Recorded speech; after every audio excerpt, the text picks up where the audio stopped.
Hey, good afternoon, and welcome to Friday Fraud Follies. Now, I've been away for a couple of days, and some of you could have been really missing me, and some of you could have been really freaking glad that I've been gone.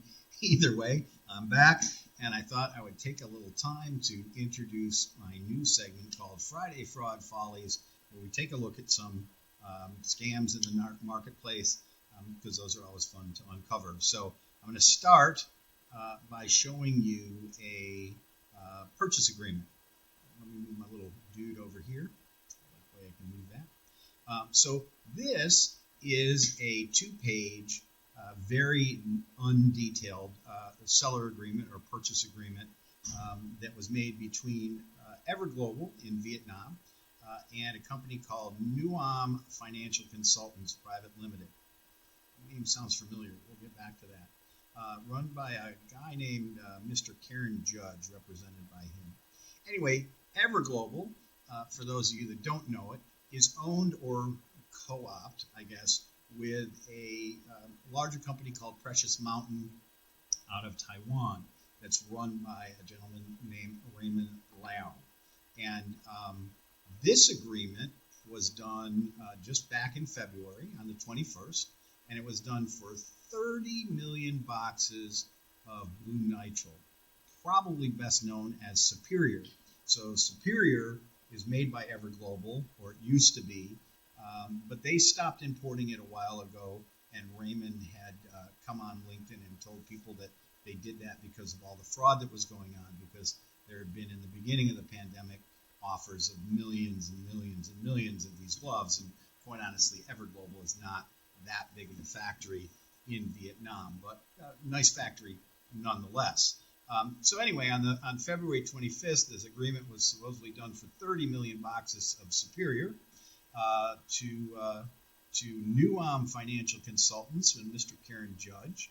And of course, up here you have the seller's bank names, and of course, this public company doesn't match Everglobal, and very interesting that Everglobal would keep its banks in Bangkok, Thailand.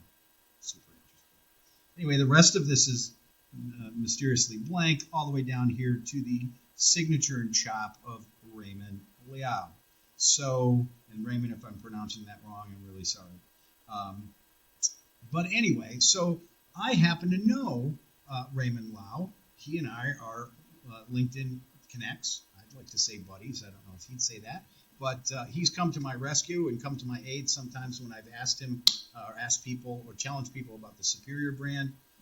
We've shared some import data together, so I reached out to him quickly, uploaded these into his LinkedIn message and said, hey, this couldn't be real. He replied back to me with this what the hell emoji and said definitely not real. Now you can see on LinkedIn, his name is Shi Xuan Liao.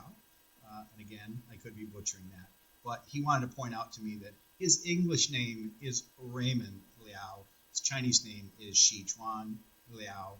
And they're the same person. His extension number, for those of you who want to check it out, is 210 in Precious Mountain. Please don't call him and bug him because he'll kick my butt.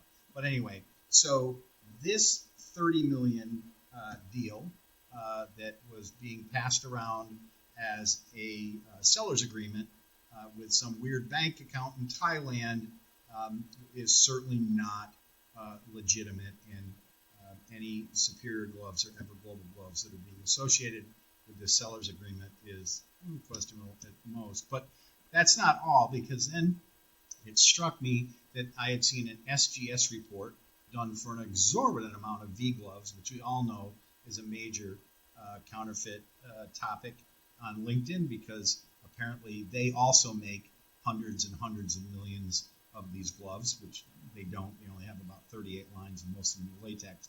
But I remembered that they were sending around a SGS report about 5 or 10 million boxes that were done in an inspection. So let me move my little dude again so I don't get in the way. But this is really interesting, and I got to give credit to Mark Russo and especially Cameron Young, who's in Bangkok right now, doing work for the Envelicus brand. Gonna kick my ass. Working on the Envelicus brand with Mark Russo.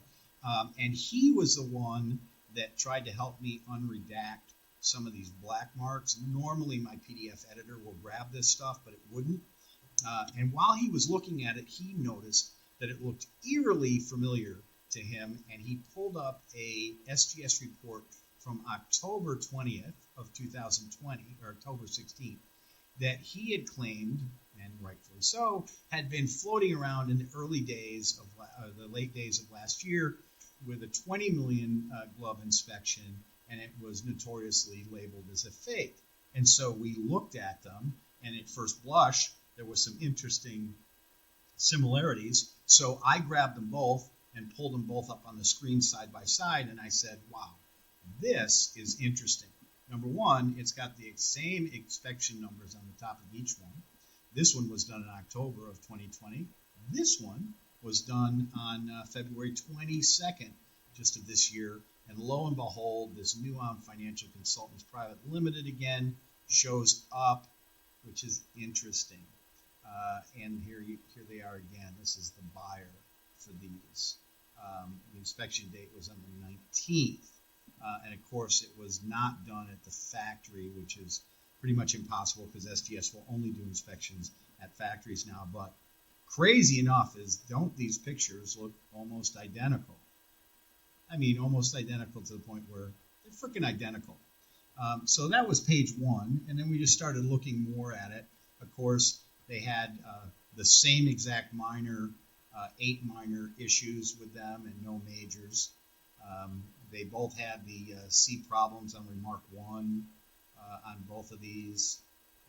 Moving down, obviously these are the same pictures on the top. Not the same pictures on the bottom, but wait, there's more. Yes, of course. They took these 2 pictures from this page, and they moved them up over here to these 2 pictures. Very clever, but it really fools. Moving along, you see these pictures are exactly the same. These 4 box pictures are exactly the same. The scale and the measurement pictures and the stuff on the floor is the same. Happen to have the same exact dirt over here in the corners. So these are obviously the same reports. Both of them are fraudulent. The one on the left was in October. The one on the right is in February. The one on the left was for 20 million boxes, and the one on the left was for a measly 5 million. These pictures are obviously identical, and these pictures, again, are also identical. So one group, 2 brands of gloves, both in Vietnam, and you might know that this group is also connected with BC gloves out of Thailand as well. I think they're 75% owners. But that's all I got for Friday Fraud Follies. Hope you guys have a great weekend. Stay safe out there, and talk soon.